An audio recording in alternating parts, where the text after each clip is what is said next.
Kinagabihan ay nakatanggap si Mateo ng tawag mula kay Don Alejandro upang kumustahin ang kalagayan nila ni Georgina.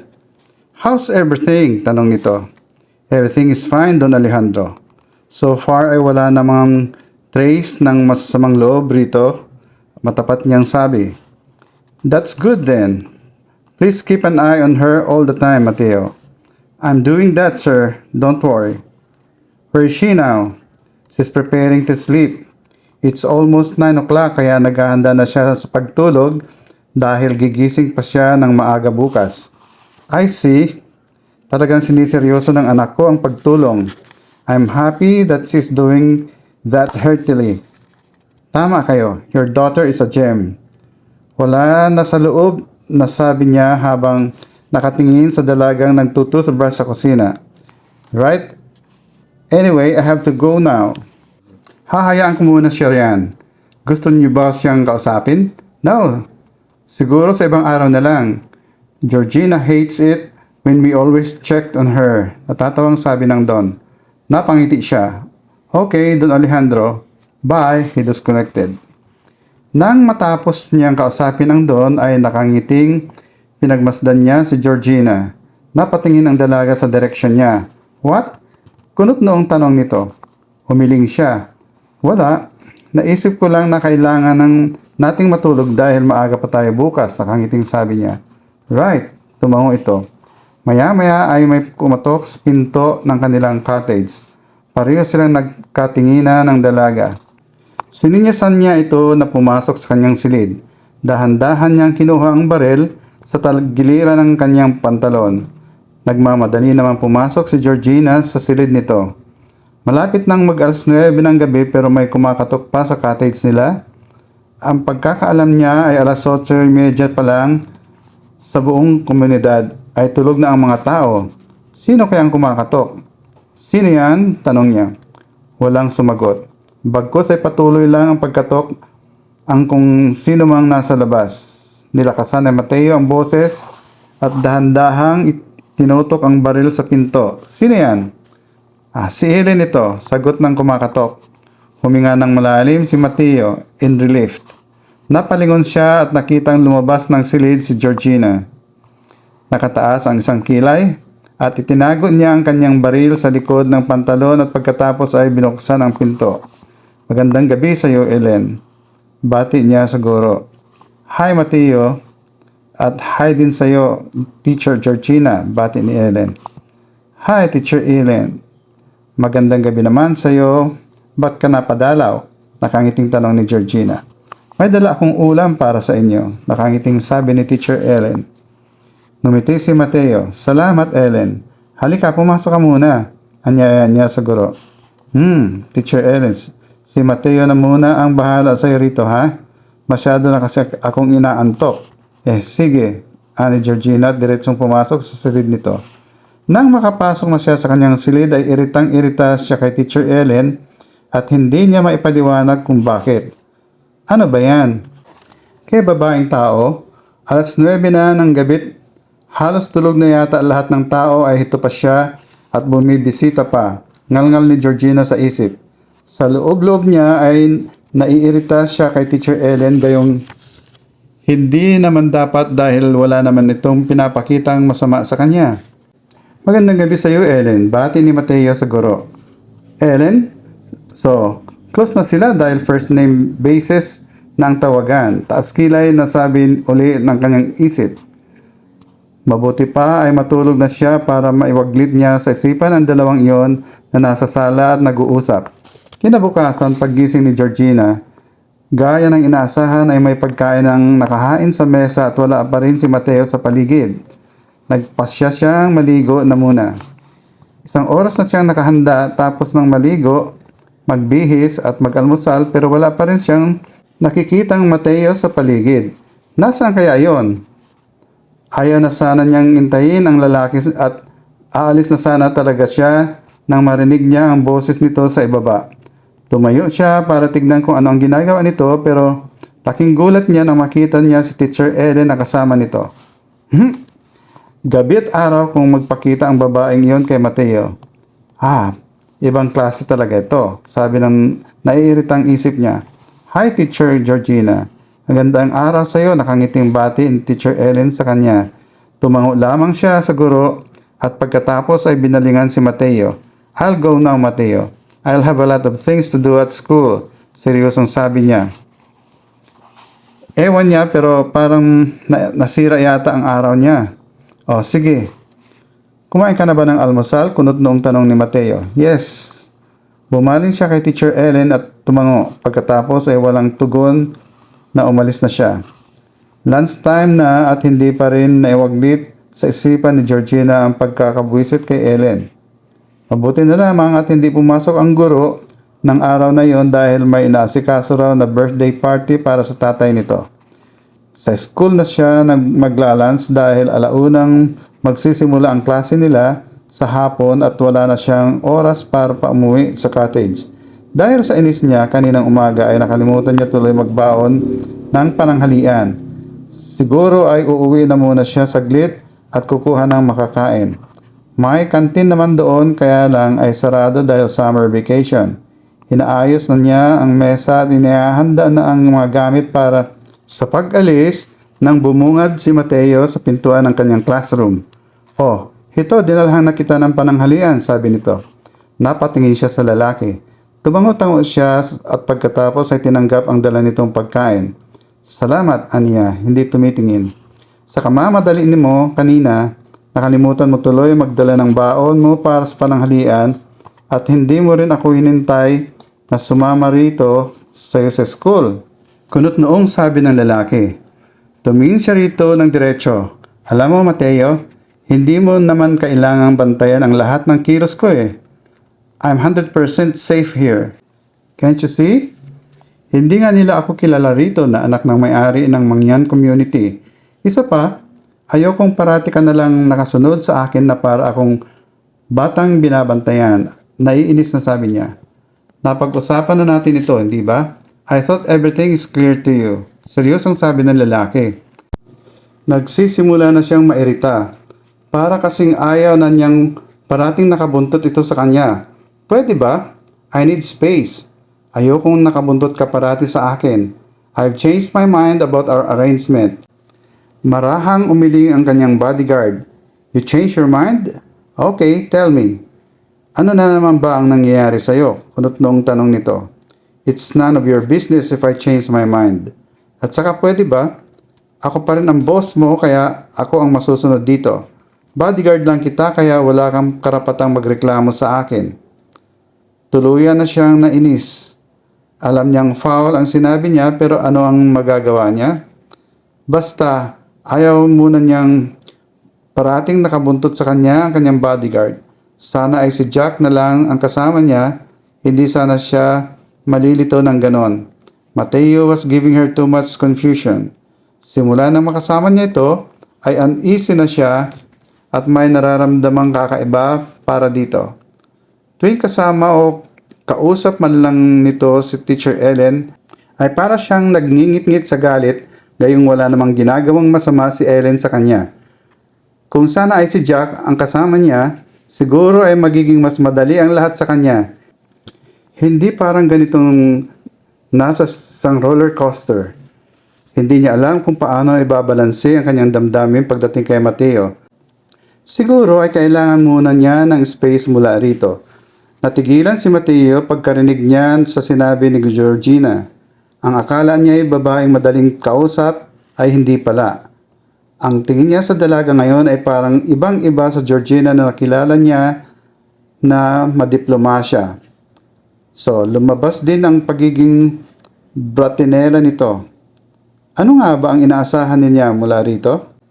Anak mayaman, ito kaya may ganong pag-uugali? Napailing siya. Okay, so gusto mo ng space? Sige, ibibigay ko yun sa'yo. Tama ka, bodyguard mo nga lang naman ako. So wala akong karapatang magreklamo, senyorita. Seryosong sabi niya at sabay talikod. May kaunting sakit siyang nararamdaman ang sabihin niyo ni Georgina sa kanya na dapat ay hindi dahil bodyguard lang siya nito. Sa buong buhay niyang pagtatrabaho bilang sundalo ay dapat wala yang mararamdaman ng kahit ano kapag on the job siya.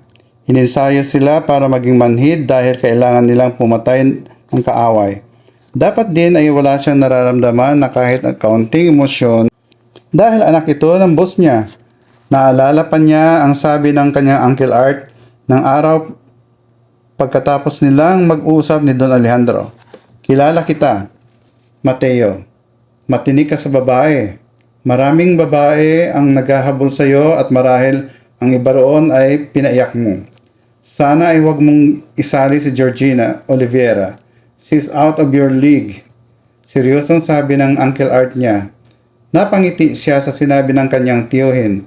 Of course, wala naman sa plano ko ang pumasok sa isang relasyon ngayon.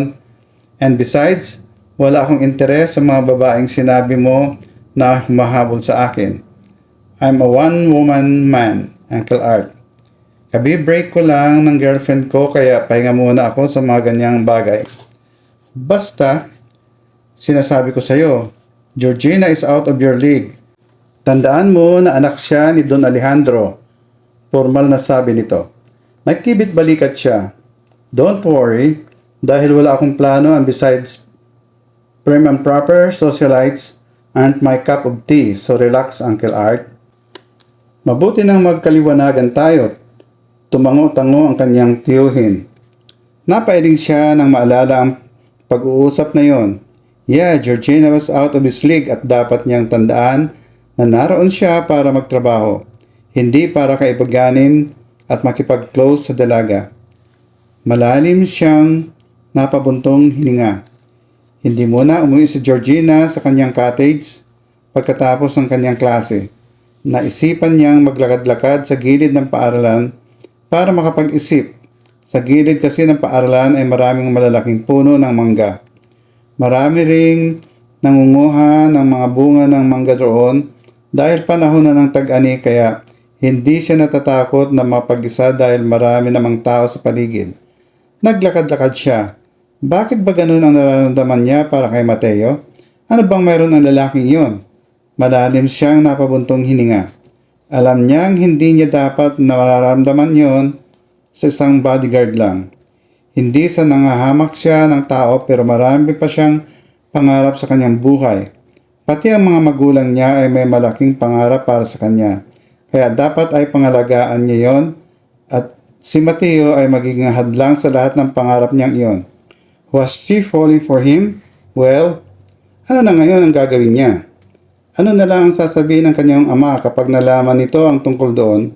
At syempre pa si Mateo kaya ito ganon sa kanya ay dahil binabayaran ito ng malaking halaga ng kanyang mga magulang upang pangalagaan siya ng mabuti. He wasn't doing it for personal reasons. Bodyguard niya ito kaya concerned ito sa kanya. Hindi ito umiibig sa kanya. Masakit din pala yun. Pero dapat niyang tandaan, hindi ito para sa kanya. Siguro ay infatuated lamang siya sa lalaking yon. Mawawala rin ang nararamdaman niyang yon kapag nagpunta na siya sa Amerika para mag-aral. Siguro ay hindi na niya makikita pa si Mateo kaya madali na para sa kanya ang kalimutan ito. Georgina, is it really you? Napamlingon siya nang marinig na may tumatawag sa pangalan niya. Nakita niya si Melendrini, ang kaklase niya sa kolehiyo. Ang papa nito ang kanilang company lawyer na isa rin sa stakeholders ng kanilang kumpanya. Melendri, oh my gosh, what are you doing here? Hindi makapaniwalang bulalas niya. Lumapit si Melendri sa kanya at pagkatapos ay humalik sa kanyang pisngi. I'm here for some research. Papa told me your family owns this place, so he asked permission from your parents for me to do my research here. Nakangiting sabi nito. Agriculture ang tinapos nito sa kolehiyo at naging kaklase niya sa ilang subjects. Is this your first day here? Tanong niya. Nope, I'm leaving tomorrow. 2 weeks din ako rito. I'm with my bodyguard. How about you? Bakit nandito ka? Oh well, I'm doing a volunteer job. 3 weeks pa ako rito. It's my 4th day today. Nakangiting sabi niya. Nag-iisa ka yata. Wala ka bang mas kasamang bodyguard? Oh, I have. Pero kilala mo naman ako. Ayokong na may parating nakabuntot sa akin. Naaalibadbaran kasi ako eh. Oh, I see. Tumangot-tango ito. Wait, Are you busy right now? Humiling ito. I'm just watching them getting all the fruits at pagkatapos ay ipa-finalize ko na itong ginagawa ko. Pwede ba akong sumama sa'yo? Sure, halika. Napakakapit siya sa braso ni Melendry nang hawakan nito ang kanyang kamay. Naglakad sila sa buong paligid habang nakatingin sa mga taong nangunguha ng mangga. Alas 6 na ng gabi nang makauwi si Georgina sa cottage nila ni Mateo. Inihatid pa siya ni Melendry. Gusto mo bang pumasok at magkape muna? Hiyayaan niya rito. Thank you, Georgie, but some other time perhaps. Ipa-finalize ko pa itong mga ginagawa ko. Ah, okay, salamat nga pala sa dinner, nakangiting sabi niya rito. You are most welcome, Georgie. Sige, I have to go now. Bye. Bye. Humalik muna si Melendry sa pisngi niya bago tuluyang umalis. Kumaway siya rito at pagkatapos ay pumasok na sa cottage. Nakita lahat ni Mateo ang pangyayaring yon. Wala sa loob na napakunot noo siya pero ano nga ba ang pakialam niya? Hindi nga ba ang sabi ni Georgina sa kanya ay bodyguard lamang siya? Kaya wala siyang karapatang pakialaman ito sa personal na buhay nito. Nahiga siya sa kanyang sofa at kasalukuyang nakatitig sa telebisyon ang buksan ni Georgina ang pinto. I'm done eating dinner, so I'll just sleep now, sabi ng dalaga sa kanya. Okay, matipid na sagot niya pero ang kanyang tingin ay nasa telebisyon. Naramdaman niyang tuloy-tuloy ang dalagas sa pagpasok sa silid nito. Naninibago man siya sa kinikilos ni Mateo ay hindi na lamang yun pinansin ni Georgina. Nagigilty rin naman siya sa sinabi niya sa lalaki kanina. Pero dapat niyang gawin yon para hindi lalong mahulog ang loob niya rito. Dapat din ay hindi na siya maninibago dahil ano pa nga ba ang inaasahan niya? Pagkatapos niya sabihin ang mga sinabi niya kanina ay siyempre magiging ganon ito. Hindi na ba yon naman ang gusto niya? Hi, Ewan. Ano ba talaga, Georgina? Mabuti pa ay matulog na lamang siya. Maya-maya ay may narinig na naman siyang kumakatok sa pinto ng kanilang cottage. Narinig niyang binuksan yun ni Mateo. Napatayo siya mula sa kanyang higaan at pinakinggan kung sino ang nasa labas. Kung hindi siya nagkakamali ay may narinig siyang boses ng isang babae, si Teacher Ellen. Si Ellen na naman? Nagiging obvious na yata siya sa pagpapakyut kay Mateo. Pero ano nga ba ang pakialam niya? Humiga ulit siya sa kanyang kama at pagkatapos ay nagtalukbong ng kumot at tinakpan ang tenga ng unan. Sa totoo lang ay para siyang baliw sa ginagawa. Kung makikita lamang siya ni Luz at Toby ay tiyak na pagtatawanan siya. Siya na si Georgina Olivera, anak ng maimpluwensyang tao, maganda, mayaman, matalino, at maraming mayamang manliligaw sa alta sa syudad. Ay may gusto sa kanyang bodyguard at nagsiselo sa isang probinsya ng mangyan? Diyos ko naman, Georgina. Georgina, okay ka lang? Ano ang nangyayari sa iyo? Nag-aalalang tanong ni Mateo. Natigilan siya na marinig ang boses ng Mateo sa loob ng kanyang silid. Hindi siya tuminag o kumilos man lang. Okay ka lang? May sakit ka ba? Nag-aalalang tanong nito. Nagpasya siyang hawiin ang kumot at kausapin ito. Huminga muna siya ng malalim bago siya bumangon. Wala, nilalamig lang ako. At saka bakit ka ba tanong ng tanong? Hayaan mo nga ako rito. Gusto kong magpahinga, naiinis na sabi niya. Ewan niya pero tuwing kausap niya ito ay parang lahat ng hinahon niya ay nawawala. Ano na ba ang nangyayari sa mga diplomasyang ugali niya? Umiling ang kanyang bodyguard. Alam mo, concerned lang ako. Siya nga pala, nandito si Ellen. Iniimbitahan niya tayo na pumunta sa bahay nila at doon mag-dinner dahil birthday ng tatay niya. Mahinahong sabi nito. Ikaw na lang ang pumunta. Tapos na ako mag-dinner. Kumain na ako kanina kina Melendry. Seryosong sabi niya. Huminga ito ng malalim. Sige, kung ayaw mo ay hindi na rin ako aalis. Dito lang ako, babantayan kita. Seryosong sabi nito at pagkatapos ay lumabas na ng silid niya.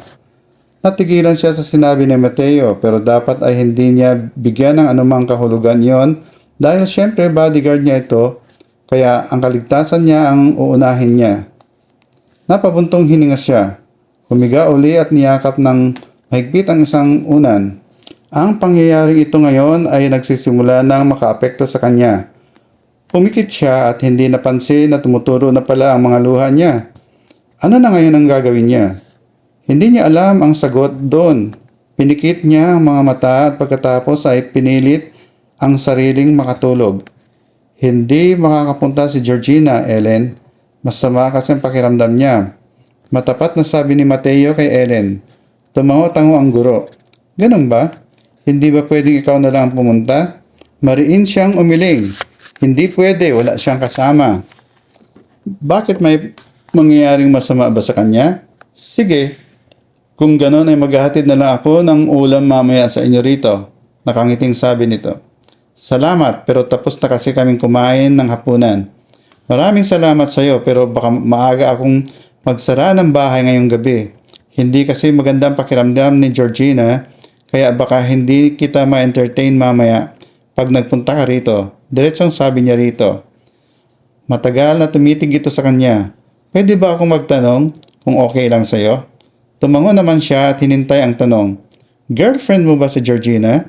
Diretsong tanong nito. Hindi, pero importante siya sa akin.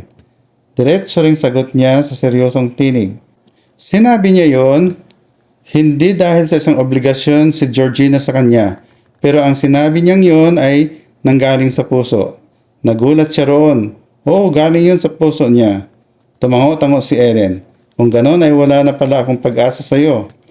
Pasensya na kung masyado akong prangka sa nararamdaman ko para sa iyo, Mateo. Siguro ay alam mo na ngayon na may nararamdaman ako para sa iyo.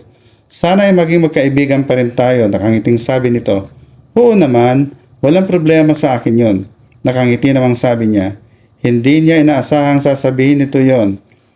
Parang wala kasi sa personalidad nito ang maging prangka tungkol sa nararamdaman sa kanya.